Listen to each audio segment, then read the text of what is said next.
कह रहा है कि वह विटामिन जो साधारणतः मानव द्वारा पेशाब में निकाल दिया जाता है, वह विटामिन जो साधारणतः मानव द्वारा पेशाब में निकाल दिया जाता है। कह रहा विटामिन ए है, विटामिन सी है, विटामिन के है, विटामिन डी है। ठीक है, the vitamin which generally excreted in urine by human is. ठीक है, यानी खुशी खुशी नहीं निकाल दिया जाता है। अब पेशाब द्वारा विटामिन कुछ जो निकल जाता है वो कौन सा विटामिन होता है, समझ रहे हैं। कह रहा विटामिन ए है, विटामिन सी है, विटामिन के, विटामिन डी। तो इसका राइट आंसर है B. B is the right answer, अर्थात विटामिन सी। ठीक है, विटामिन सी होती है जो कि यूरिन द्वारा क्या की जाती है, निकाल दी जाती है। देखिए विटामिन सी जो होती है इसे स्कार्बिक अम्ल कहते हैं। क्या कहते हैं, स्कार्बिक एसिड भी कहते हैं। और यह जल में घुलनशील होती है, वाटर में घुलनशील है, क्योंकि वाटर में घुलनशील बी और सी ही है। ठीक है, आप जानते ही हैं। और दैनिक आवश्यकता से अधिक होने पर ये विटामिन अवशोषित तथा संचित नहीं होते हैं। कौन, विटामिन सी। ठीक है, और प्रायः मूत्र द्वारा शरीर से बाहर निकाल दिए जाते हैं। चलिए क्वेश्चन नंबर 2 की तरफ चलते हैं। क्वेश्चन नंबर 2 क्या कह रहा है, देखिए क्वेश्चन नंबर 2 में कह रहा है व्यक्ति में विटामिन B6, ये B6 है मेरे दोस्त, कौन सी, B6। व्यक्ति में विटामिन B6 की कमी के कारण होता है, कौन सा रोग होता है B6 की कमी के कारण। कह रहा है रक्तस्राव होता है कि रिकेट्स होता है कि अरक्तता होता है कि काली जीभ रोग। काली जीभ रोग, ये ध्यान रखिएगा, समझ रहे हैं। कह रहा है deficiency of vitamin B6 in man causes haemorrhages, ठीक है, कि रिकेट्स, कि एनीमिया, कि ब्लैक टंग डिजीज। इसका राइट आंसर क्या है मेरे दोस्त, बताइए, फटाक से बता दीजिए। आप लोग देख रहे हैं आप कितना यह क्वेश्चन जो है सस्पेंस में डालने वाला आपको क्वेश्चन है, समझ रहे हैं। तो चलिए इसका राइट आंसर क्या होगा दोस्त, मैं बताता हूं इसका राइट आंसर क्या है। इसका राइट आंसर है सी, एनीमिया। ठीक है, अरक्तता। आप ध्यान से रखिएगा, यहाँ के को नहीं जोड़िएगा। यहाँ B6 आप जाकर के देख लीजिएगा कि बी जो है विटामिन बी कॉम्प्लेक्स होता है ना, कि B1, B2, B3, B5, B6, B12 कई प्रकार के होते हैं। तो B6 के कारण कौन सा रोग, एनीमिया होता है मेरे दोस्त। ठीक है, देखिए अब इसके बारे में हम आपको बता देंगे। विटामिन B6 का रासायनिक नाम क्या है, पायरिडॉक्सिन है। क्या है, पायरिडॉक्सिन है। यह विटामिन प्रोटीन उपापचय में महत्वपूर्ण भूमिका निभाती है। ठीक है, किसमें, प्रोटीन उपापचय में महत्वपूर्ण भूमिका निभाता है। इसकी कमी से प्रोटीन उपापचय बाधित हो जाता है तथा हीमोग्लोबिन एवं अन्य रुधिर घटकों की भी कमी हो जाती है। ठीक है, जिसे क्या कहते हैं, अरक्तता अर्थात एनीमिया कहते हैं। ठीक है, किसे कहते हैं एनीमिया दोस्त, जब हीमोग्लोबिन और अन्य रुधिर घटकों की क्या हो जाती है, कमी हो जाती है। चलिए क्वेश्चन नंबर हम 3 की तरफ बढ़ते हैं। क्वेश्चन नंबर 3 क्या कह रहा है, इसको भी देख लेते हैं। क्वेश्चन नंबर 3 देखिए, क्वेश्चन नंबर 3 में क्या कह रहा है मेरे दोस्त, इसको ध्यान दीजिए। कह रहा है कि स्कर्वी रोग किसकी कमी से होता है। स्कर्वी रोग किसकी कमी से होता है, scurvy disease is caused by the deficiency of. ठीक है, कह रहा है vitamin C, vitamin D, vitamin A, vitamin E. तो स्कर्वी रोग किसकी कमी से होता है, आप जान रहे हैं, ये बहुत सामान्य सा क्वेश्चन है। ठीक है, सभी लोग जानते हैं कि स्कर्वी रोग किसकी कमी से होता है। इसका राइट आंसर क्या है मेरे दोस्त, इसका राइट आंसर है विटामिन सी। ठीक है, ए इज द राइट आंसर। ठीक है, स्कर्वी रोग किसकी कमी से होता है, विटामिन सी की कमी से होता है। ठीक है, स्कर्वी रोग, समझ रहे हैं। इसका राइट आंसर क्या है, ए। चलिए हम क्वेश्चन नंबर 4 की तरफ बढ़ते हैं। क्वेश्चन नंबर 4 क्या कह रहा है, क्वेश्चन नंबर हम 4 की तरफ बढ़ लेते हैं। तो देखिए क्वेश्चन नंबर 4 को ध्यान दीजिए भाई, क्वेश्चन नंबर 4 को ध्यान दीजिए। कह रहा है कि ग्लोमेरुलर निस्यंदन, ठीक है, ग्लोमेरुलर निस्यंद में समानतः नहीं होता है। Glomerular filtrate will not contain normally. ठीक है, समानतः क्या नहीं होता है, कह रहा है ग्लूकोज की, सोडियम की, क्रिएटिनिन की, एल्ब्यूमिन। ठीक है, ग्लूकोज, सोडियम क्लोराइड, सॉरी यहाँ सोडियम क्लोराइड दे रखा है, सोडियम, क्रिएटिनिन और एल्ब्यूमिन। ठीक है, तो इसका राइट आंसर क्या होगा मेरे दोस्त, इसका राइट आंसर फटाक से बता दीजिए कि इसका राइट आंसर क्या होगा। इसका राइट आंसर है मेरे दोस्त डी, एल्ब्यूमिन। ठीक है, ग्लोमेरुलर निस्यंद में समानतः क्या नहीं होता है, एल्ब्यूमिन नहीं होता है। अब देखिए एल्ब्यूमिन नहीं होता है, हम आपको बता दें ग्लोमेरुलर जो निस्यंद होता है, इसमें विभिन्न वैद्युत अपघट्य जैसे सोडियम आयन, पोटेशियम आयन और कैल्शियम आयन और मैग्नीशियम आयन आदि, ग्लूकोज, एमिनो अम्ल, ग्लूकोज और एमिनो अम्ल, विटामिन और यूरिक अम्ल, क्रिएटिनिन आदि उपस्थित होते हैं। ये सब क्या होते हैं, उपस्थित होते हैं। परंतु बड़े आकार के कण जैसे प्रोटीन हो गया, वसा हो गया, आरबीसी हो गया, प्लेटलेट्स, ये सब नहीं पाए जाते हैं। ठीक है, एल्ब्यूमिन जो कि एक प्रोटीन है, एल्ब्यूमिन एक प्रकार की क्या है, एल्ब्यूमिन एक प्रकार की प्रोटीन है जो रुधिर प्लाज्मा में होती है। यह समानतः ग्लोमेरुलर निस्यंद में नहीं होता है। ठीक है, यह किसमें, ग्लोमेरुलर निस्यंद में नहीं होता है। तो इसका राइट आंसर क्या हो गया, D is the right answer. चलिए क्वेश्चन नंबर 5 की तरफ बढ़ते हैं। क्वेश्चन नंबर 5 क्या कह रहा है, इसको भी देख लेते हैं। क्वेश्चन नंबर 5 मेरे दोस्त कह रहा है कि हेनले लूप पाई जाती है, हेनले लूप पाई जाती है। कह रहा है कि Henle loop is found in, कह रहा है किसमें, फेफड़े में, कि हृदय में, कि यकृत में, कि वृक्क में। ठीक है, कि हेनले लूप लंग में होती है कि हार्ट में होती है कि लीवर में कि किडनी में, किस में होता है भाई? Henle loop. ठीक है, तो इसका राइट आंसर क्या होगा मेरे दोस्त? हेनले लूप किस में पाई जाती है? तो D is the right answer. किस में पाई जाती है? किडनी, अर्थात किसमें? वृक्क में पाई जाती है हेनले लूप। अब हेनले लूप क्या है? हेनले लूप जो है वृक्क का भाग होता है। किसका? किडनी का ही भाग होता है हेनले लूप। ठीक है, यह किडनी में परासरण नियंत्रण तथा मूत्र को सांद्र बनाने में महत्वपूर्ण कार्य करता है। ठीक है, कि किसमें? किडनी में परासरण नियंत्रण तथा मूत्र को सांद्र बनाने में महत्वपूर्ण कार्य करता है। इस लूप का विकास पक्षी तथा स्तनधारी में ही हुआ है। यह मेढक तथा मछलियों में एब्सेंट होता है मेरे दोस्त। ठीक है, चलिए क्वेश्चन नंबर 6 की तरफ बढ़ते हैं। क्वेश्चन नंबर 6 क्या कह रहा है, इसको भी देख लेते हैं। देखिए क्वेश्चन नंबर 6 क्या कह रहा है, इसको जरा ध्यान दीजिए। कह रहा है स्कार्बिक एसिड होता है। ठीक है, स्कार्बिक एसिड होता है। स्कार्बिक एसिड क्या होता है? ठीक है, स्कार्बिक एसिड क्या होता है? Question number 6। तो स्कार्बिक अम्ल, देखिए यहाँ विटामिनों के कुछ नाम दिया हुआ है। ठीक है, ये विटामिन जो स्कार्बिक एसिड है क्या है? विटामिन का नाम है। कह रहा है स्कार्बिक एसिड क्या है? विटामिन ए है कि विटामिन डी है कि विटामिन सी है कि विटामिन के है? तो इसका राइट आंसर क्या है? इसका राइट आंसर क्या है मेरे दोस्त? इसका राइट आंसर है C is the right answer, vitamin C. अब आप जानते हैं कि जो नाम है A B C D E और के, तो आप जानते हैं एक फार्मूला, रथ एक टाफी, रथ एक टाफी, आप फार्मूला जानते हैं। देखिए ए का नाम है रेटिनॉल, र से रेटिनॉल, बी का है थाइमिन और सी का है स्कार्बिक अम्ल, डी का कैल्सीफेरॉल, ई का टोकोफेरॉल और के का फिलोक्विनोन। तो इसका राइट आंसर क्या है? सी का स्कार्बिक एसिड है। ठीक है, तो C is the right answer. चलिए क्वेश्चन नंबर 7 की तरफ बढ़ते। क्वेश्चन नंबर 7 क्या कह रहा है? देखिए कह रहा है काइमोट्रिप्सिन घटक है। काइमोट्रिप्सिन किसका घटक है? देख लीजिए और बता दीजिए फटाक से। काइमोट्रिप्सिन किसका घटक है? कह रहा है पित्त का कि अग्नाशयी रस का कि लार का कि गैस्ट्रिक रस का? Chymotrypsin is a component of bile, pancreatic juice, saliva, gastric juice. तो इसका राइट आंसर क्या हो जाएगा मेरे दोस्त? फटाक से बता दीजिए इसका राइट आंसर क्या होगा। देखिए इसका राइट आंसर क्या है मेरे दोस्त? जी बिल्कुल, कई लोग तो भाई मैं देखता हूं सब लोगों की कमेंट बहुत जोरदार होते हैं। ठीक है, इसका राइट आंसर क्या है? इसका राइट आंसर है अग्नाशयी रस। ठीक है, काइमोट्रिप्सिन किसका घटक है? पैंक्रियाटिक जूस, अर्थात पैंक्रियास में, पैंक्रियास का ये घटक है। ठीक है, क्योंकि काइमोट्रिप्सिन अग्नाशयी रस में ही उपस्थित होता है। यह छोटी आंत में प्रोटीन का पाचन करता है। छोटी आंत में किसका? प्रोटीन का पाचन करता है। ठीक है, अर्थात ये आप कह सकते हैं प्रोटीन पाचक एंजाइम है। ठीक है, काइमोट्रिप्सिन। चलिए क्वेश्चन नंबर हम 8 की तरफ बढ़ते हैं। क्वेश्चन नंबर 8 क्या कह रहा है, इसको देखते हैं। कह रहा है कि शरीर में ऊर्जा का मुख्य स्रोत है। शरीर में ऊर्जा का मुख्य स्रोत क्या है दोस्त? ठीक है, कह रहा है प्रोटीन है कि विटामिन है कि कार्बोहाइड्रेट है कि लिपिड्स है? तो शरीर में ऊर्जा का मुख्य स्रोत क्या है? Major source of energy in the body, major source कह रहा है। ठीक है, ऊर्जा का मुख्य स्रोत कह रहा है प्रोटीन है कि विटामिन है, कार्बोहाइड्रेट की लिपिड? तो इसका राइट आंसर क्या हो जाएगा मेरे दोस्त? बता दीजिए इसका राइट आंसर क्या होगा। ठीक है, इसका राइट आंसर है बिल्कुल, कौन सा इसका राइट आंसर है? इसका राइट आंसर है सी, कार्बोहाइड्रेट।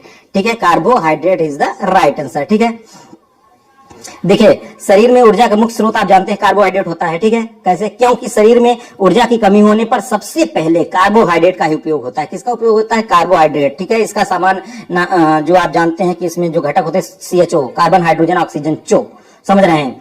फिर वसा का ये ऑक्सीकरण द्वारा उत्पन्न ऊर्जा किया जाता है। ठीक है, और सबसे अंतिम चरण में प्रोटीन का उपयोग ऊर्जा के लिए किया जाता है। ठीक है, देखिए हम आपको बता दें इसका राइट आंसर क्या है मेरे दोस्त? इसका राइट आंसर है सी, कार्बोहाइड्रेट ही है। ठीक है, चलिए क्वेश्चन नंबर 9 की तरफ चलते हैं। क्वेश्चन नंबर 9 क्या कह रहा है? कह रहा है कार्बोहाइड्रेट में पाए जाने वाले बंधों का प्रकार है। देखिए कह रहा है कार्बोहाइड्रेट में कौन सा बंध पाया जाता है? कार्बोहाइड्रेट में पाए जाने वाले बंधों का प्रकार है। कार्बोहाइड्रेट में पाए जाने वाले बंधों का प्रकार है। कौन सा बंध है भाई कार्बोहाइड्रेट में पाया जाने वाला? ठीक है, तो इसका राइट आंसर क्या होगा बताइए। कह रहा पेप्टाइड है कि एस्टर है कि फास्फोडाइएस्टर है कि ग्लाइकोसाइडिक है? The type of linkage found in carbohydrate is. ठीक है, कार्बोहाइड्रेट में पाए जाने वाले बंधों का प्रकार है, बताइए फटाफट। देखिए आप लोग थोड़ा सा वीडियो को शेयर भी कर दिया करें, क्योंकि आप दिन प्रतिदिन जैसे इंटरेस्ट बढ़ रहा है, मजा आ रहा है भाई। ठीक है, मजा आ रहा है तो एक जोरदार आप लोग कमेंट भी कर दिया करें बीच बीच में। ठीक है, चलिए देखिए पेप्टाइड ईस्टर है कि फास्फोडाइएस्टर है कि ग्लाइकोसाइडिक है? तो इसका राइट आंसर क्या हो जाएगा मेरे दोस्त? इसका राइट आंसर है glycosidic. D is the right answer. ठीक है, ग्लाइकोसाइडिक बॉन्ड। चलिए अगला जो क्वेश्चन क्या कह रहा है उसको भी देखते हैं। कह रहा है कि कार्बोहाइड्रेट पाचन के अंतिम उत्पाद हैं। कार्बोहाइड्रेट पाचन के अंतिम उत्पाद क्या हैं? ठीक है, the end product of carbohydrate digestion are. ठीक है, तो इसका क्या है अंतिम उत्पाद भाई? इसको आप थोड़ा सा बता दीजिए भाई, इसका अंतिम उत्पाद क्या है? तो इसका राइट आंसर क्या हो जाएगा? इसका राइट आंसर है ए इज द राइट आंसर। ठीक है, क्या है? ग्लूकोज, फ्रक्टोज और गैलेक्टोज। ठीक है, ग्लूकोज, फ्रक्टोज और गैलेक्टोज। ठीक है, क्योंकि हमारे जो भोजन में कार्बोहाइड्रेट मुख्य रूप से जटिल रूप में होता है। ठीक है, सभी प्रकार के कार्बोहाइड्रेट अंतिम रूप से अपनी इकाइयों अर्थात मोनोसेक्राइड में परिवर्तित हो जाते हैं। मतलब जैसे अब कहें सुक्रोज तो डाइसेक्राइड है, C12H22O11 है, डाइसेक्राइड है। मोनोसेक्राइड में टूटेगा तो C6H12O6, समझ रहे हैं, मोनोसेक्राइड में परिवर्तित हो जाता है। ग्लूकोज, फ्रक्टोज एवं गैलेक्टोज सभी मोनोसेक्राइड हैं, समझ रहे हैं। ग्लूकोज, फ्रक्टोज और गैलेट सभी क्या है? ये मोनोसेक्राइड है। तो इसका राइट आंसर क्या हो गया? A is the right answer. चलिए अगला क्वेश्चन देखते हैं, क्या कह रहा है? 12 नंबर, 1 दर्जन नंबर वाला क्वेश्चन क्या कह रहा है? कह रहा है एबनर ग्रंथियां उपस्थित होती हैं। Ebner glands are located in. Ebner gland कहाँ होती है भाई? बताइए। कह रहा है अग्नाशय में होती है कि खाद्य नलिका में, कि जिह्वा की सतह पर, कि एसेंडिंग कोलोन में? किस में होती है एबनर ग्रंथियां? ठीक है, पैंक्रियाज, ओइसोफेगस, टंग, सरफेस, एसेंडिंग कोलोन। तो इसका राइट आंसर क्या हो जाएगा मेरे दोस्त? इसका राइट आंसर बताइए फटाक से। ठीक है, एबनर ग्रंथियां कहाँ होती हैं? तो इसका राइट आंसर है सी, टंग सरफेस। ठीक है, जिह्वा की सतह पर होती है एबनर ग्लैंड्स होती हैं।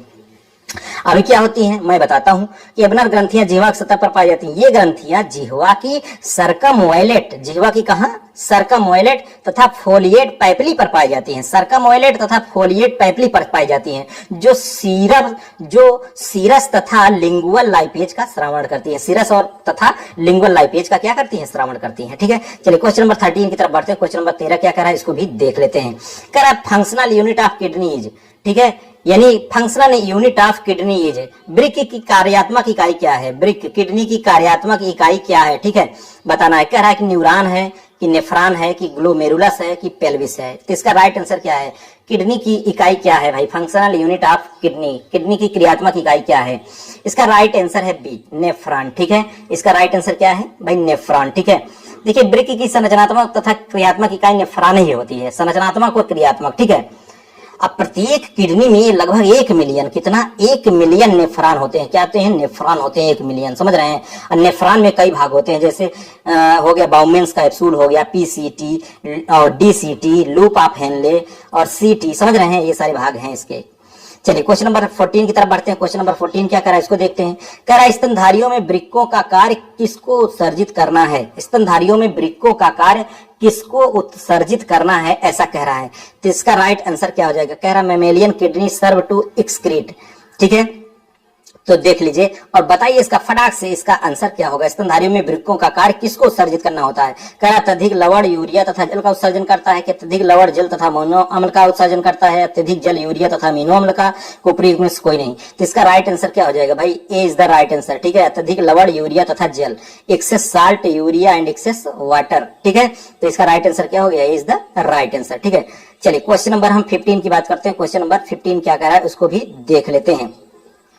देखो क्वेश्चन नंबर 15 में कह रहा है कि निम्न में कौन रक्तवाहिनी स्तनधारी में सामान्यतया सबसे अधिक मात्रा यूरिया ले जाती है? ठीक है, अब देखिए कह रहा है कि which of the following blood vessels, कौन सी ब्लड वेसल होती है in mammals would normally carry largest amount of urea, मतलब यूरिया सबसे ज्यादा मात्रा में ले जाती है। ठीक है, कह रहा है कि यकृत सिरा होता है, कि यकृत निवाहिका सिरा होता है, कि वृक्कीय सिरा होता है, कि यकृत धमनी।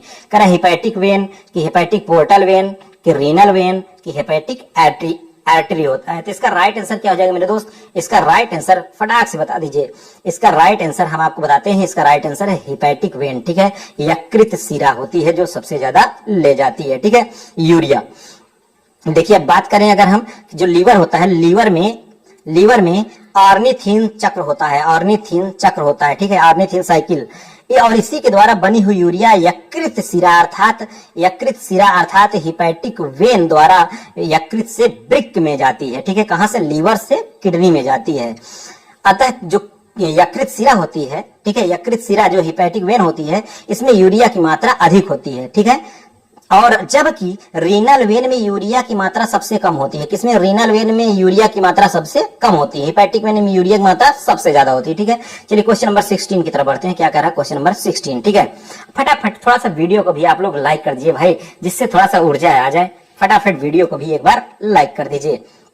चलिए देखते हैं इसमें अब क्या कह रहा है भाई। कह रहा है कि यूरिया की सबसे कम मात्रा किसमें होती है? यूरिया की सबसे कम मात्रा किसमें होती है? कह रहा फुफ्फुसी सिरा में, कि विकृत धमनी में, कि यकृत निवाहिका सिरा में, विकृत सिरा में, pulmonary veins, renal artery, hepatic portal vein, renal vein. अभी अभी अभी मैंने बताया भाई, तो इसका राइट आंसर क्या हो जाएगा? इसका राइट आंसर बता दीजिए भाई फटाक से, इसका राइट आंसर क्या हो जाएगा? तो इसका राइट आंसर है renal veins. D is the right answer, ठीक है। रीनल वेन, विक्की सिरा में यूरिया की मात्रा सबसे कम होती है, ठीक है। ये इसका राइट आंसर क्या हो गया? D is the right answer. चलिए अगला प्रश्न क्या कर रहा है, अगले प्रश्न की तरफ भी हम बढ़ते हैं। कह रहा है ब्रूस किनारा स्थित होता है, ब्रूस बॉर्डर आकर इन किस में होता है भाई? ब्रूस बॉर्डर, ठीक है। ब्रूस बॉर्डर किस में होता है ऐसा कह रहा है, ठीक है। ब्रूस बॉर्डर किस में होता है ऐसा कह रहा है। 17 नंबर क्वेश्चन भाई, स्लाइड लगता है गायब हो गई, ठीक है। 18 नंबर आ गया डायरेक्ट।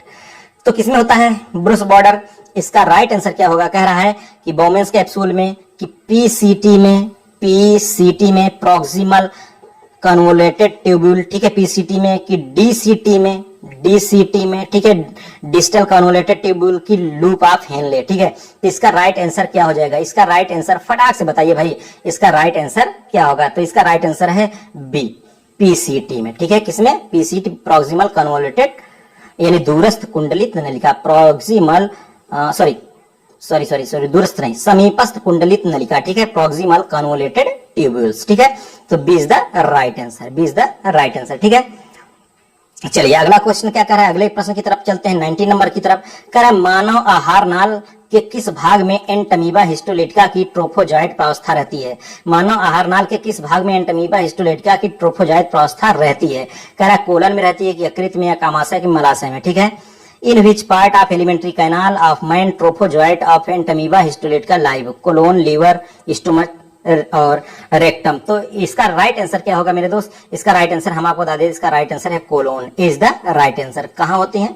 कोलोन में होते हैं। अगर अब इसकी अगर हम बात करें तो एंटमीबा हिस्टोलेटिका की दो मुख्य अवस्थाएं होती हैं, एक तो आप जानते हैं मैग्ना और दूसरी माइन्यूटा, ठीक है। मैग्ना और माइन्यूटा, ठीक है। माइन्यूटा जो मैग्ना होती है इसे ट्रोफोजाइट कहते हैं, ठीक है। क्या कहते हैं? ट्रोफोजाइट। और यह रोगजनक अवस्था होती है, ट्रोफोजाइट या मैग्ना, ठीक है, जो कि मनुष्य की आहार नाल की बड़ी आंत में अर्थात कोलन में होती है, ठीक है। कोलन में कलाओं में उपस्थित होता है और यहीं पर ये क्या उत्पन्न करता है? घाव उत्पन्न करता है। चलिए क्वेश्चन नंबर 20 की तरफ बढ़ते हैं। क्वेश्चन नंबर 20 क्या कह रहा है? कह रहा है पोडोसाइट सेल्स पाई जाती हैं। पोडोसाइट कोशिकाएं किसमें पाई जाती हैं? Podocyte cell are found in, कह रहा है वृक्क में पाई जाती है, कि यकृत में, कि वृषण में, कि अंडाशय में, ठीक है।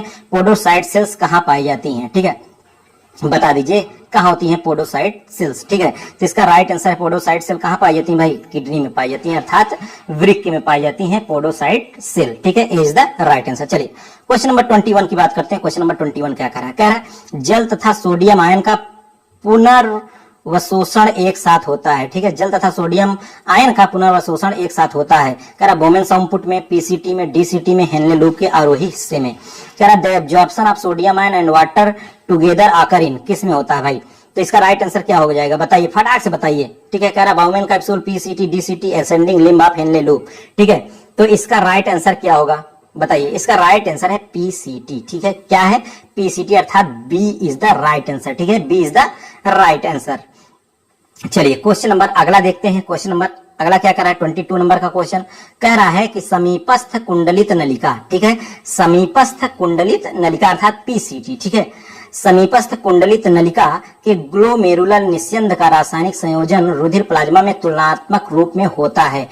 कह रहा है किसमें? तुलनात्मक रूप में होता है, ठीक है। समीपस्थ कुंडलित नलिका के ग्लोमेरुलर निस्यंद का रासायनिक संयोजन रुधिर प्लाज्मा से तुलनात्मक रूप में होता है। कह रहा है कि आइसोटोनिक यूरिन होता है, कि हाइपोटोनिक यूरिन, कि हाइपरटोनिक, कि नन ऑफ दीज, ठीक है। The glomerular content of proximal tubule in comparison with blood plasma is, ठीक है। कैसा होता है ब्लड प्लाज्मा? आइसोटोनिक होता है, कि हाइपोटोनिक, कि hypertonic, none of these.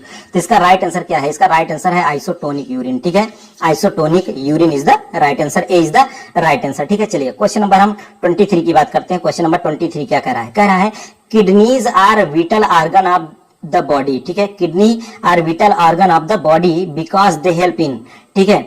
Kidney देखिए इसका मतलब क्या है? वृक्क एक जैव प्रमुख अंग है। वृक्क क्या है? एक जैव प्रमुख अंग है, क्योंकि वह सहायक होता है। किसमें सहायक होता है? किडनी एक जैव प्रमुख अंग है जो किसमें सहायक होता है? किडनी। कह रहा है कि regulation of body fluid, regulation of acid base balance, removal of metabolic waste, all of these function, ठीक है, कि क्योंकि किडनी द्वारा कह रहा है कि सभी कार्य होते हैं, कि ये रेगुलेशन ऑफ अर्थात शरीर में द्रव के नियमन से है, कि अम्ल क्षार संतुलन के नियमन से है, ठीक है, कि उपापचयी अपशिष्टों के निष्कासन से है, कि सभी। तो इसका राइट आंसर क्या होगा मेरे दोस्त, ठीक है, तो इसका राइट आंसर है D all of these function, ठीक है, किडनी द्वारा ये सभी कार्य किए जाते हैं, ठीक है।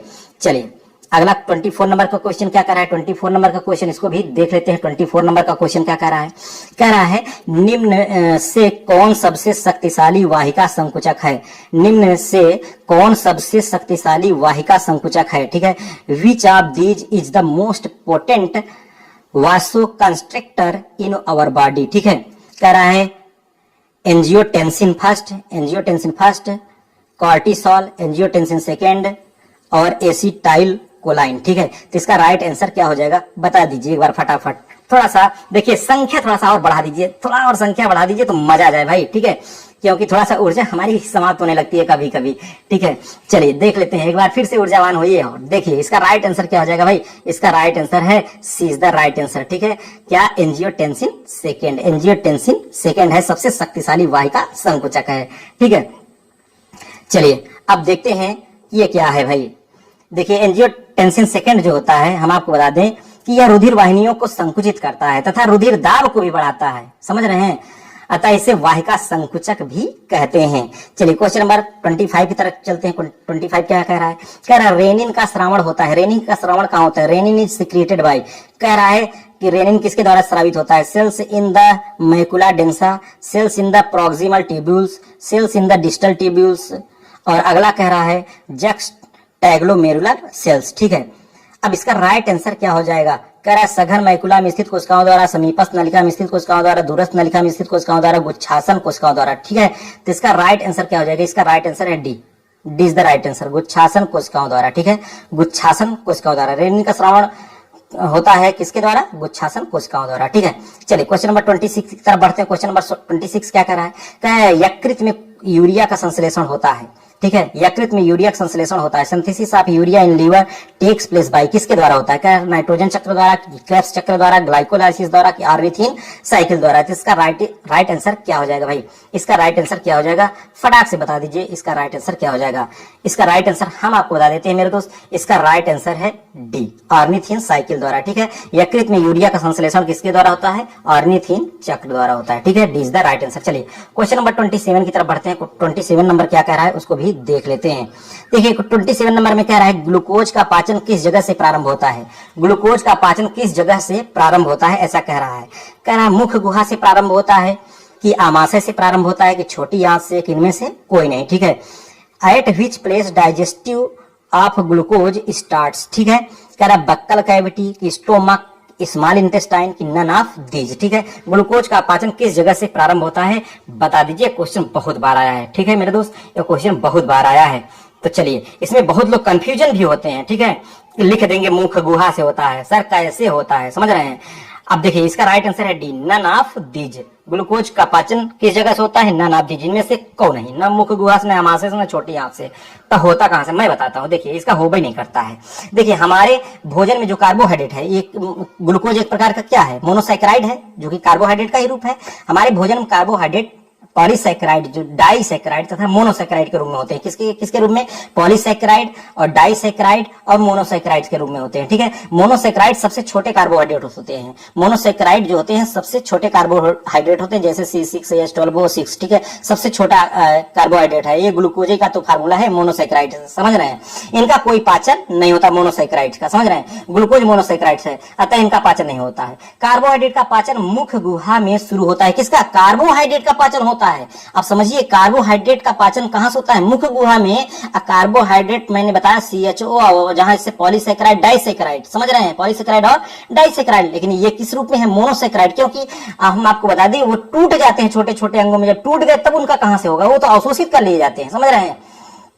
और छोटी आंत में देखिए हम आपको बता दें कार्बोहाइड्रेट का पाचन कहां से होता है, बक्कल कैविटी में शुरू होता है तथा छोटी आंत में पूर्ण होता है, ठीक है। कहां पूर्ण होता है कार्बोहाइड्रेट का, छोटी आंत में। इसके अंतर्गत एंजाइम की उपस्थिति में पॉलीसैकेराइड, जैसे मंड हो गया, समझ रहे हैं, मंड, और डाइसैकेराइड में, तथा डाइसैकेराइड सरल मोनोसैकेराइड और वो में टूटते हैं। अंततः अंततः पचा हुआ भोजन आंत की दीवार में स्थित रुधिर वाहिनियों में अवशोषित हो जाता है। ये रुधिर वाहिनियों में डायरेक्ट क्या होता है, अवशोषित हो जाता है। समझ रहे हैं, इस बात को ध्यान रखिएगा।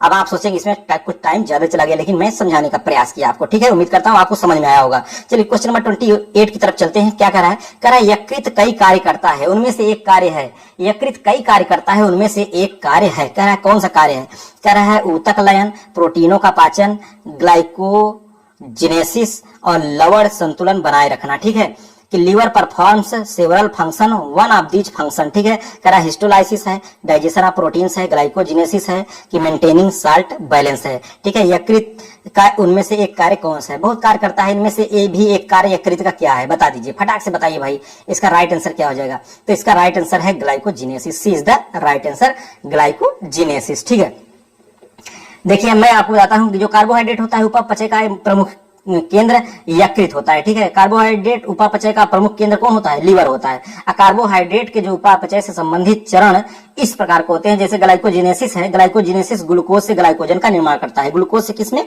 यानी ग्लाइकोजेनेसिस में ग्लूकोज से किसमें, ठीक है, ग्लाइकोजन का निर्माण होता है जब ग्लूकोज से, तो उसे कहते हैं ग्लाइकोजेनेसिस। ठीक है, ये कार्य किसका होता है, यकृत का। चलिए क्वेश्चन नंबर 29 की तरफ बढ़ते हैं। क्वेश्चन नंबर 29 क्या कह रहा है, कह रहा है हमारे शरीर में वसा का निर्माण होता है जब, हमारे शरीर में वसा का निर्माण कब होता है, कह रहा है fat in our body are formed when, शरीर में ग्लाइकोजन की मात्रा कम होती है, रक्त शर्करा का स्तर स्थायी हो जाता है, यकृत तथा मांसपेशियों में ग्लाइकोजन का भंडारण पूर्ण हो जाता है, प्रोटीन का अंतर्ग्रहण अधिक हो जाता है। ठीक है, तो इसका राइट आंसर क्या हो जाएगा मेरे दोस्त, इसका राइट आंसर हम आपको बता दें, इसका राइट आंसर है यकृत तथा मांसपेशियों में ग्लाइकोजन का भंडारण जब पूर्ण हो जाता है। ठीक है, हमारे शरीर में वसा का निर्माण कब होता है, जब यकृत तथा मांसपेशियों में ग्लाइकोजन का भंडारण क्या हो जाता है, पूर्ण हो जाता है। तो C is the right answer. ठीक है, glycogen storage in liver and muscle is completed. ठीक है, चलिए क्वेश्चन नंबर 30 की तरफ चलते हैं। क्वेश्चन नंबर 30 क्या कर रहा है, कह रहा है इनमें से किसका पाचन मुख्य गुहा में नहीं होता है, किसका पाचन मुख्य गुहा में नहीं होता है, ऐसा कह रहा है। ठीक है, कह रहा है कि ग्लूकोज का पाचन मुख्य गुहा में नहीं होता है, कि प्रोटीन का नहीं होता है, कि वसीय अम्ल का, कि ये सभी। बताइए इसका राइट आंसर क्या होगा। फिर से एक बार कंफ्यूजन वाला क्वेश्चन हम ला करके आपके सामने खड़े हो गए भैया। अब बता दीजिए इसका राइट आंसर क्या होगा। ठीक है, अब देख लीजिए, अब आप लोग सोचेंगे वही ग्लूकोज तभी बताए हैं, लेकिन नहीं, इसका आंसर होगा डी। ये सभी का पाचन मुख्य गुहा से नहीं होता है, ना तो प्रोटीन का, ना तो ग्लूकोज का, ना तो वसीय अम्ल का। समझ रहे हैं, तो होता किसका है मैं बताता हूँ भी, समझ रहे हैं। देखिए, मुख्य ग्रंथियों द्वारा, प्रमुख लार ग्रंथियों द्वारा स्रावित लार में टाइलिन नामक मंड जो स्टार्च होता है, पाचक एंजाइम होता है। समझ रहे हैं, टाइलिन जो मंड को माल्टोज में तोड़ता है, किसको, स्टार्च को किसमें तोड़ता है, मंड में। तो किसका पाचन शुरू होता है, स्टार्च का। समझ रहे हैं, अब स्टार्च यहाँ है नहीं है ना, समझ रहे हैं। स्टार्च का जो स्टार्च को किसमें तोड़ता है, मंड को माल्टोज में तोड़ता है। इसके अतिरिक्त लार के जिह्वा ग्रंथियों द्वारा स्रावित अंश में जिह्वा लाइपेज यानी लिंगुअल लाइपेज नामक एंजाइम भी होता है, जो भोजन में उपस्थित वसा को वसीय अम्लों तथा मोनोग्लिसराइड्स में विखंडित कर देता है। समझ रहे हैं, प्रोटीन के पाचन की क्रिया स्टोमक में प्रारंभ होती है। प्रोटीन की पाचन क्रिया कहाँ से होती है, स्टोमक में प्रारंभ होती है। ठीक है, चलिए उम्मीद करता हूं कि आपके समझ में आ गया हो। चलिए 31 की तरफ चलते हैं। 31 नंबर क्या कह रहा है क्वेश्चन, 31 नंबर का, इसको भी देख लीजिए। कह रहा है पाचन से संबंधित निम्नलिखित में से कौन सा स्राव विकर रहित होता है। ठीक है, कह रहा पित्त होता है, कि गैस्ट्रिक रस होता है, कि लार अग्नाशयी रस। Which of the following secretion associated with digestion does not have enzyme, यानी पाचन से संबंधित इनमें से कौन सा स्राव विकर रहित होता है, मतलब किसके द्वारा एंजाइम का स्राव नहीं होता है। कह रहा पित्त के द्वारा, गैस्ट्रिक रस के द्वारा, कि लार के द्वारा, अग्नाशयी रस के द्वारा। तो इसका राइट आंसर क्या हो जाएगा, इसका राइट आंसर है ए, पित्त। ठीक है, पित्त, बाइल। समझ रहे हैं, bile is the right answer, क्योंकि पित्त एंजाइम रहित पाचक रस होता है, इसमें कोई एंजाइम नहीं होता है बाइल में। फिर भी पित्त पाचन में संबंधित कई कार्य करता है, जैसे अम्लों का उदासीनीकरण, वसा का एमल्सीकरण, लाइपेज का सक्रियण, वसीय अम्लों का अवशोषण और खनिज लवणों का अवशोषण भी करता है। ठीक है, चलिए क्वेश्चन नंबर 32 की तरफ पढ़ते हैं। 32 नंबर कह रहा है लाइसोजाइम पाया जाता है। टाइम थोड़ा सा ज्यादा भागा जा रहा है, समझ रहे हैं दोस्त। लाइसोजाइम पाया जाता है, कह रहा है किसमें, आंसू में, पसीने में, कि लार में, उपयुक्त सभी में। लाइसोजाइम कह रहा है टीयर में पाया जाता है, कि स्वीट में, कि सलाइवा में, ऑल ऑफ द अबव। ठीक है, बता दीजिए फटाक से कमेंट बढ़ाइए, बताइए, आगे बढ़े। ठीक है, तो इसका राइट आंसर बिल्कुल all of the above, D is the right answer. ठीक है, लाइसोजाइम किसमें पाया जाता है, सभी में, पसीने में, आंसू में और सलाइवा सभी में पाया जाता है। समझ रहे हैं। चलिए अगला जो क्वेश्चन है, अगले क्वेश्चन को देखते हैं। क्या कह रहा है, कह रहा है कशेरुकी, हैट्सचेक, नेफ्रीडियम किसमें पाए जाते हैं। कह रहा है हैट्सचेक नेफ्रीडियम इज फाउंड इन, किसमें पाया जाता है, हैट्सचेक नेफ्रीडियम। ठीक है, तो इसका राइट आंसर क्या हो जाएगा भाई, इसका राइट आंसर कह रहा है बेलेनोग्लासस में, कि हार्डमानिया में, कि बोटिलस में, बोट्राइलस में कि एम्फिऑक्सस में? तो इसका राइट आंसर क्या हो जाएगा भाई? इसका राइट आंसर है मेरे दोस्त, इसका राइट आंसर है डी, एम्फिऑक्सस में। ठीक है, एम्फिऑक्सस इज द राइट आंसर। चलिए क्वेश्चन नंबर हम 34 की तरफ बढ़ते हैं। क्वेश्चन नंबर 34 क्या कह रहा है? कह रहा है ट्रिप्सिन एंजाइम का श्रावण किसके द्वारा होता है? ट्रिप्सिन एंजाइम का श्रावण किसके द्वारा होता है, ऐसा कह रहा है। ठीक है, ट्रिप्सिन एंजाइम का श्रावण किसके द्वारा होता है? कह रहा है आमाशय के द्वारा होता है कि अग्नाशय के द्वारा होता है कि यकृत के द्वारा कि लिवर कुहन की दरारें। ठीक है, stomach, pancreas, liver, crypts of liver Kuhn. ठीक है, तो ट्रिप्सिन एंजाइम का श्रावण किसके द्वारा होता है, बता दीजिए, फटाक से बताइए भाई, इसका राइट आंसर क्या हो जाएगा? ठीक है, ट्रिप्सिन एंजाइम का श्रावण किसके द्वारा होता है? तो मैं आपको बता दूं, जी बिल्कुल बिल्कुल बिल्कुल बी। कई लोगों के उत्तर जा रहे हैं तो बिल्कुल राइट आंसर है। ठीक है, B is the right answer, pancreas द्वारा। किसके द्वारा? पैंक्रियाज द्वारा। ठीक है, ट्रिप्सिन एंजाइम का श्रावण किसके द्वारा होता है? पैंक्रियाज के द्वारा, क्योंकि ट्रिप्सिन एंजाइम जो पैंक्रियाज है इसमें पैंक्रियाटिक जूस से स्रावित होता है, समझ रहे हैं? अग्नाशयी रस रंगहीन, जो पैंक्रियाटिक जूस होता है रंगहीन होता है, क्षारीय द्रव होता है, समझ रहे हैं? ट्रिप्सिन एंजाइम प्रोटीन का पाचन छोटी आंत में करता है। यह एंजाइम निष्क्रिय ट्रिप्सिनोजन के रूप में स्रावित होता है। आंत में पहुंचने पर यह छोटी आंत से स्रावित एंटीरोकाइनेज एंजाइम द्वारा सक्रिय ट्रिप्सिन में भी परिवर्तित होता है। ठीक है, चलिए क्वेश्चन नंबर 35 की तरफ बढ़ते हैं। 35 नंबर क्या कह रहा है? कह रहा है खाद्य के अवशोषण में कौन से आयन की आवश्यकता होती है? देखिए टिपिकल क्वेश्चन है, विच ion is needed in absorption of food. ठीक है, खाद्य के अवशोषण में कौन से आयन की आवश्यकता होती है? ठीक है, 35 नंबर का क्वेश्चन क्या कह रहा है भाई, इसको देखिए, खाद्य अवशोषण में कौन से आयन की आवश्यकता होती है? इसका राइट आंसर क्या होगा भाई? इसका राइट आंसर है सी, सोडियम आयन की आवश्यकता होती है। C is the right answer. ठीक है, चलिए 36 नंबर देखते हैं। कह रहा है कि यूरिक अम्ल मुख्य उत्सर्जी उत्पाद है। यूरिक अम्ल मुख्य उत्सर्जी उत्पाद किसका है? Uric acid is chief nitrogenous waste in. ठीक है, कह रहा है इंसेक्ट का है कि बर्ड का कि बोथ इंसेक्ट एंड बर्ड की एम्फीबियंस। ठीक है, यूरिक अम्ल मुख्य उत्सर्जी उत्पाद किसका है, ऐसा कह रहा है। ठीक है, तो इसका राइट आंसर क्या होगा भाई? इसका राइट आंसर क्या होगा? तो इसका राइट आंसर है बोथ इंसेक्ट एंड बर्ड। जी हाँ, सी इज द राइट आंसर। दोनों कीटों तथा पक्षियों में यूरिक अम्ल मुख्य उत्सर्जी उत्पाद होता है। अब देखिए, यूरिक अम्ल के उत्सर्जन के लिए सबसे कम पानी की आवश्यकता होती है। ठीक है, यूरिक अम्ल के उत्सर्जन के लिए पानी की सबसे कम आवश्यकता होती है, और यह स्थलीय आवास का अनुकूलन होता है। स्थलीय आवास का अनुकूलन होता है। ठीक है, यह सबसे कम विषैला होता है। यूरिक अम्ल का उत्सर्जन करने वाले जंतु को यूरिकोटेलिक कहते हैं। ठीक है, जैसे सरीसृप हो गया, बर्ड हो गया, कीट हो गया, ये सभी यूरिकोटेलिक होते हैं। ठीक है, चलिए क्वेश्चन नंबर 37 की तरफ बढ़ते हैं। 37 नंबर क्या कह रहा है, उसको भी देख लेते हैं। कह रहा है वयस्क सशक के वृक्क होते हैं।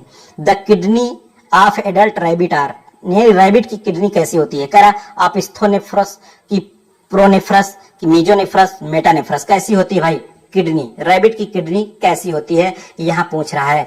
ठीक है, रैबिट की किडनी कैसी होती है आपको बताता है। देखिए रैबिट किस में आता है? स्तनधारी में आता है ना, तो स्तनधारी की किडनी कैसी होती है? इसका राइट आंसर क्या होगा? जी जी जी बिल्कुल बिल्कुल, इसका राइट आंसर होगा डी, मेटानेफ्रस। ठीक है, कैसी होती है? मेटानेफ्रस होती है। ठीक है, D is the right answer. वह सशक के वृक्क कैसे होते हैं? मेटानेफ्रस। देखिए जो ये सशक मैंने बताया स्तनधारी है, इसकी किडनी मेटानेफ्रिक प्रकार की होती है। ठीक है, यह सबसे विकसित प्रकार की किडनी होती है। कौन? मेटानेफ्रिक। और मेटानेफ्रिक किडनी सरीसृप, पक्षी तथा स्तनधारी वर्ग के प्राणियों में पाई जाती है। सरीसृप, पक्षी तथा स्तनधारी के प्राणियों में पाई जाती है। चलिए क्वेश्चन नंबर 38 की तरफ चलते हैं। एक बार और जो भी लोग लाइक नहीं किए वीडियो को, एक बार फटाक से भाई लाइक कर दीजिए तो थोड़ा सा और मजा आ जाए। ठीक है, चलिए मजा ही मजा। ठीक है, देखिए कह रहा है कि मूत्र के साथ बड़ी मात्रा में प्लाज्मा प्रोटीन का क्षय होना क्या कहलाता है? मूत्र के साथ बड़ी मात्रा में प्लाज्मा प्रोटीन का क्षय होना क्या कहलाता है? Loss of large quantities of plasma protein with urine is known as, क्या कहलाता है? कह रहा है डाउन सिंड्रोम कहलाता है कि डायबिटीज इंसिपिडस कहलाता है कि कीटोन्यूरिया कहलाता है कि नेफ्रोटोइक सिंड्रोम कहलाता है? नेफ्रोटिक सिंड्रोम क्या कहलाता है भाई? इसका राइट आंसर क्या हो जाएगा? बता दीजिए फटाक से, इसका राइट आंसर क्या हो जाएगा? इसका राइट आंसर क्या हो जाएगा? बताइए बताइए बताइए बताइए, जल्दी से बताइए भाई। इसका राइट आंसर देखिए, बिल्कुल बिल्कुल कीटोन्यूरिया कहलाता है। क्या कहलाता है? कीटोन्यूरिया कहलाता है। जो कीटोन्यूरिया होती है यह वह अवस्था है जब मूत्र के साथ प्लाज्मा प्रोटीन का क्षय होने लगता है, तो उसे क्या कहते हैं? कीटोन्यूरिया। ऐसा सामान्यतः तब होता है जब व्यक्ति लंबे समय तक उपवास में रहता है, मतलब भूखा उखा व्रत रह रहे हैं, समझ रहे हैं, उस समय होता है। सबसे पहले संचित जो कार्बोहाइड्रेट होता है, फिर वसा, फिर प्रोटीन को तोड़कर ऊर्जा प्राप्त की जाती है धीरे धीरे, समझ रहे हैं। चलिए क्वेश्चन नंबर 39 क्या कर रहा है उसको भी देखते हैं। कह रहा है कि आहार नाल के किस भाग में ब्रूनर्स ग्रंथियां पाई जाती हैं? आहार नाल के किस भाग में ब्रूनर्स ग्रंथियां पाई जाती हैं? Brunner's gland are found in the sub mucosa of. ठीक है, सब म्यूकोसा के किस भाग में पाई जाती हैं? देखिए कह रहा है कि ओइसोफेगस, आमाशय, ड्यूडेनम, रेक्टम। तो इसका राइट आंसर क्या हो जाएगा भाई? इसका राइट आंसर क्या हो जाएगा? इसका राइट आंसर है ड्यूडेनम। ठीक है, duodenum is the right answer. अब देखिए कैसे duodenum is the right answer हो गया भाई। ठीक है, देखिए, C is the right answer duodenum. Brunner's ग्रंथियां आहार नाल की छोटी आंत के ड्यूडेनम भाग में पाई जाती हैं। कहाँ पाई जाती हैं? ड्यूडेनम भाग में पाई जाती हैं। ब्रूनर्स ग्रंथियां आहार नाल की दीवार के सब म्यूकोसा स्तर में ही होती है। कहाँ होती है? सब म्यूकोसा स्तर में होती है, जबकि आहार नाल की अन्य सभी ग्रंथियां म्यूकोसा स्तर में पाई जाती हैं। चलिए क्वेश्चन नंबर 40 की तरफ बढ़ते हैं। क्वेश्चन नंबर 40वां क्या कह रहा है? कह रहा है कोरी चक्र। कौन चक्र भैया? कोरी चक्र, ना तो सुदर्शन चक्र, कुछ नहीं। कोरी चक्र किसके मध्य संबंध स्थापित करता है? समझ रहे हैं? कोरी चक्र किसके मध्य संबंध स्थापित करता है? कोरी साइकिल स्टेब्लिशेस रिलेशन बिटवीन, कह रहा है पेशी ग्लाइकोजन तथा यकृत ग्लाइकोजन, पेशी ग्लाइकोजन तथा यकृत ग्लूकोज, पेशी ग्लाइकोजन तथा रक्त ग्लूकोज, पेशी लैक्टिक अम्ल तथा पारुविक अम्ल। तो इसका राइट आंसर क्या हो जाएगा भाई? इसका राइट आंसर हो जाएगा बिल्कुल ए इज द राइट आंसर। ठीक है, पेशी ग्लाइकोजन तथा यकृत ग्लाइकोजन के मध्य संबंध स्थापित करता है कौन चक्र? कोरी चक्र। ठीक है, तो दोस्त आप लोगों को यह इस प्रकार का जो रिवीजन चल रहा है कैसा लग रहा है? ठीक है, कि आप लोग एक बार तड़ातड़ एक बार जोरदार कमेंट करके एक बार बता दीजिए कि क्या इसी प्रकार से बिल्कुल चलते रहें जब तक आपकी परीक्षा ना हो, तो मैं बिल्कुल निरंतर इसी प्रकार से आपकी प्रैक्टिस लेकर के चलता रहूंगा। ठीक है, तो चलिए दोस्त, उम्मीद करता हूं कि आप लोगों को आज का भी लेक्चर पसंद आया होगा। ठीक है, फिर मिलेंगे नेक्स्ट वीडियो के साथ। Okay, thank you.